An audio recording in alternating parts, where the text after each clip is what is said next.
Youth വ്യാജന്റെ Wayanad fund മുക്കലുമായി ബന്ധപ്പെട്ട് ഭൂമി കിട്ടിയില്ല എന്നൊരു നുണയുണ്ടല്ലോ, അതിനെ മന്ത്രി കെ രാജനങ്ങ് ആദരാഞ്ജലി നേരട്ടെ എന്ന അവസ്ഥയിലാക്കിയിട്ടുണ്ട്.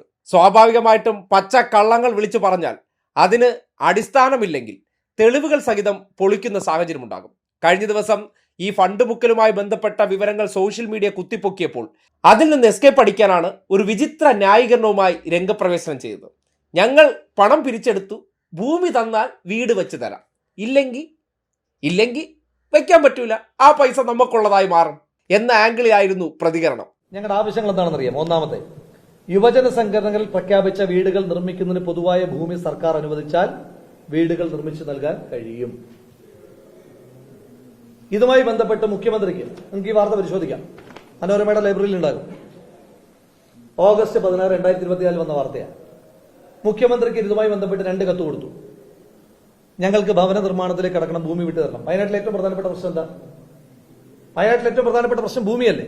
ഞങ്ങൾ 2 തവണ മുഖ്യമന്ത്രി കത്ത് കൊടുത്തു, ഭൂമി വിട്ടു തരണം, ഞങ്ങൾ നിർമ്മാണ പ്രവർത്തനങ്ങൾ ആരംഭിക്കാം. തന്നിട്ടുണ്ടോ? ഒരാൾക്കെങ്കിലും ഒരു തുണ്ട് ഭൂമി സർക്കാർ കൊടുത്തിട്ടുണ്ടോ? ഇതിനെയാണ് മന്ത്രി കെ രാജൻ അങ്ങ് പൊളിച്ചിട്ടുള്ളത്. 30 വീടിൽ താഴെ പ്രഖ്യാപനം നടത്തിയവരുടെ യോഗം വിളിച്ചു.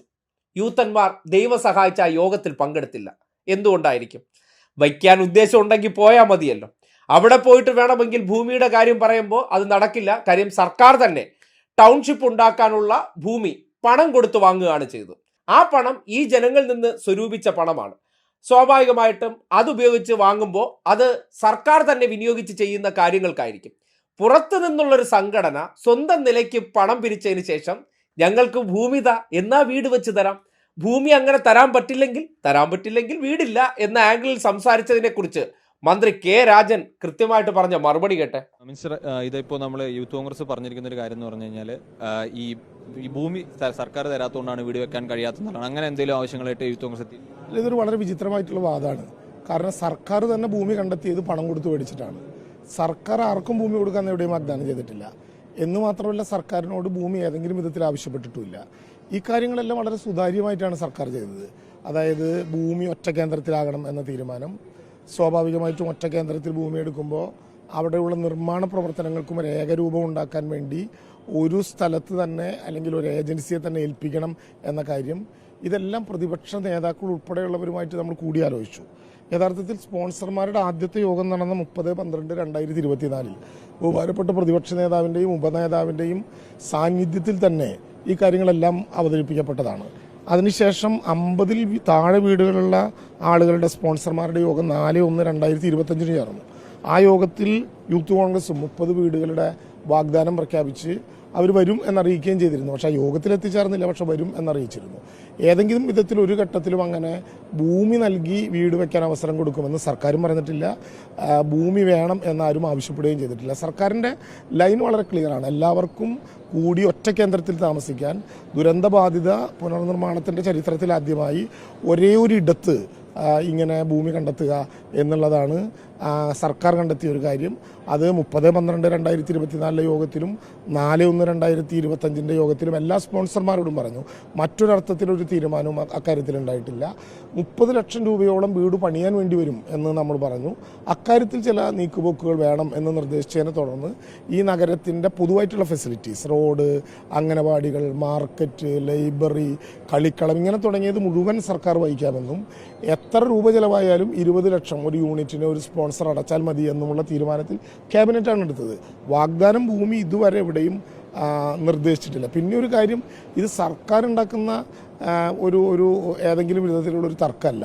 ഒരു പാർട്ടിക്കകത്ത് പിരിച്ച സംഖ്യയും ചെലവഴിച്ച സംഖ്യയും തമ്മിലുണ്ടാകുമ്പോൾ തർക്കം ഉണ്ടാകുമ്പോൾ ആ തർക്കത്തിന് മറുപടി പറയാൻ അണികളെയും പണം തന്നവരെയും ബോധ്യപ്പെടുത്തിയാൽ മതി. സർക്കാരിൻ്റെ നെഞ്ഞത്ത് കുതിര കയറുന്ന കാര്യങ്ങൾ എടുക്കണ്ട. ഒന്നാമത് ഈ ദുരന്ത നിവാരണവുമായി ബന്ധപ്പെട്ട് സമാഹരിക്കുന്ന പണത്തെ പറ്റി ഇത്തരത്തിൽ വിശ്വാസകരമല്ലാത്ത വിധത്തിലുള്ള അഭിപ്രായ പ്രകടനങ്ങൾ ഉയരുന്നത് കേരളത്തിലെ ദുരന്ത നിവാരണ പ്രക്രിയയ്ക്ക് ആകെ വിശ്വസ്തത നഷ്ടപ്പെടുത്തുന്നതാണ്.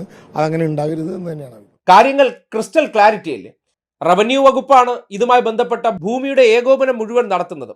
മന്ത്രി റിയാസിന് മുഖ്യമന്ത്രിക്കൊക്കെ കൊടുത്തു എന്ന് പറഞ്ഞാൽ കേരളത്തിലെ മാധ്യമങ്ങളെ സംബന്ധിക്കുന്നിടത്തോളം ഈ 2 പേര് കിട്ടിക്കഴിഞ്ഞാൽ വാർത്ത അവർ വളച്ചൊടിച്ചുകൊള്ളും. അതിന്റെ അടിസ്ഥാനത്തിൽ മുഖ്യമന്ത്രിയുടെയും റിയാസിന്റെയും പേരെടുത്ത് പുറത്തേക്ക് വെച്ചതിന് ശേഷം അതിന്റെ മറ പിടിച്ച് രക്ഷപ്പെട്ടു പോകാമെന്നാണ് കരുതിയത്. പക്ഷെ നേരത്തെ തന്നെ അറിയിച്ചിരുന്നു ഭൂമിയൊന്നും ആർക്കും ഇല്ല, നിങ്ങൾക്ക് വേണമെങ്കിൽ സ്വന്തം നിലയ്ക്ക് ഭൂമി കണ്ടെത്തി വീട് വയ്ക്കാം. അല്ലെങ്കിൽ തന്നെ നമ്മുടെ നാട്ടിലൊന്ന് ആലോചിച്ച് നോക്കി, ഏതെങ്കിലും പാവപ്പെട്ടവർക്ക് ആരെങ്കിലും വീട് വെച്ച് കൊടുക്കുന്നു എന്ന് തന്നെ വിചാരിക്കുക.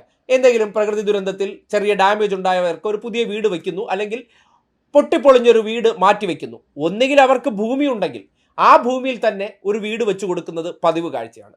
മറ്റൊന്ന്, ഒരു ഭൂമി കണ്ടെത്തി അതിൽ വീട് വെച്ച് കൊടുക്കും. ഈ രണ്ട് പ്രക്രിയയാണ് നമ്മുടെ നാട്ടിലുള്ളത്. ഇതിന്റെ പേരിലാണ് നാട്ടിൽ എല്ലാവരും പിരിവെടുക്കാറുമുള്ളത്. പക്ഷേ യൂത്ത് വ്യാജന്മാരുടെ കാര്യത്തിൽ വന്നപ്പോൾ ഞങ്ങൾ പിരിവെടുത്തത് വീടിന് മാത്രമാണ്. എങ്ങനെ? അന്തരീക്ഷത്തിൽ വീട് വെച്ച് കൊടുക്കും.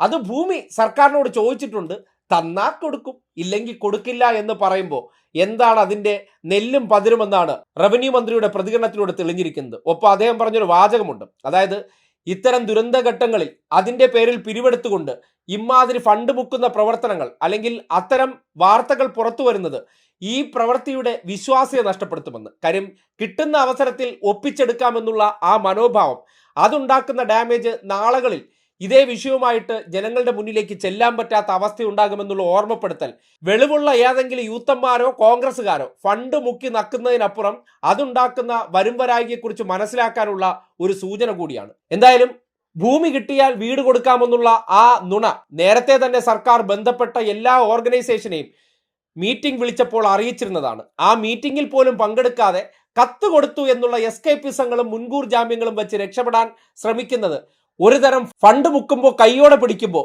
പല കള്ളന്മാരും ചെയ്യുന്ന സാധാരണ നമ്പര് മാത്രമെന്നാണ് നാട്ടുകാർക്ക് പറയാനുള്ളത്.